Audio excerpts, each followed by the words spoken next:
Yeah, Joe, I was just wondering, when the players actually have access to the building, what kind of changes are they going to expect in just terms of what they're seeing in the facility, how they go about walking around? How different is it in there for them?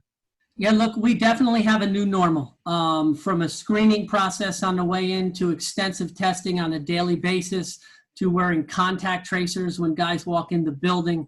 We've really made a concerted effort to really mandate that everybody wears masks when they're not in the building with their doors closed, right? We want to maintain 6 feet of social distancing wherever possible. I mean, our main locker room once housed 90 players. Now it houses 40, every other locker with wall-to-ceiling plexiglass really separating those lockers. We've moved the overflow of our locker room into our existing weight room. So we've moved our existing weight room into the field house.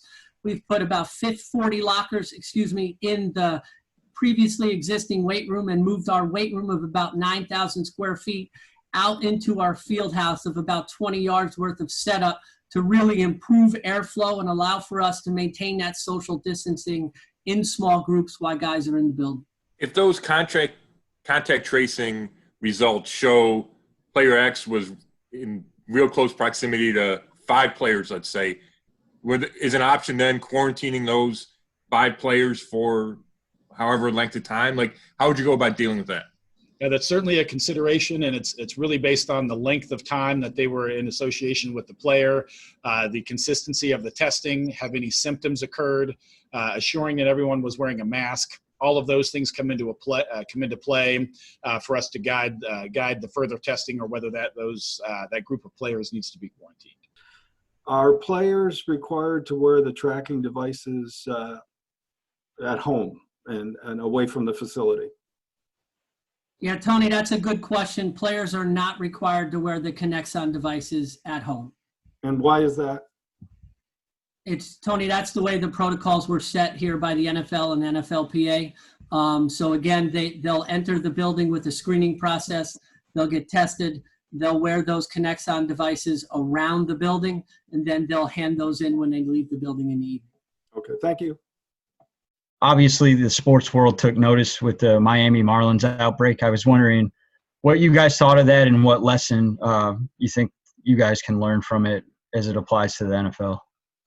Yeah, Nate, look, what's happening with the Marlins is really a great example of the challenge we got lying ahead of us, right? I think everybody really understands that. Look, again, it's going to be up to all of us to really work together to implement the protocols that we've instituted and put in place to give us the best chance to be successful this fall.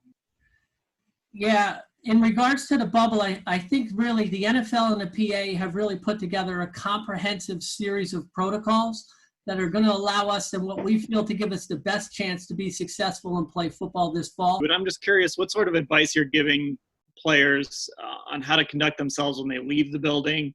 And obviously you're not doing the contact tracing, but how is that going to be monitored, and how important does it sort of drive home what they need to do when they're not at the building? Yeah, it's a great question. And look, there's no doubt this is going to be a challenge, right?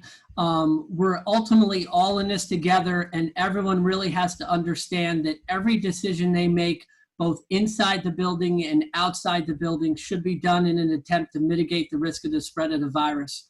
We all kind of share that collective responsibility to our success, and we're all kind of looking forward to really working together to ensure we do that.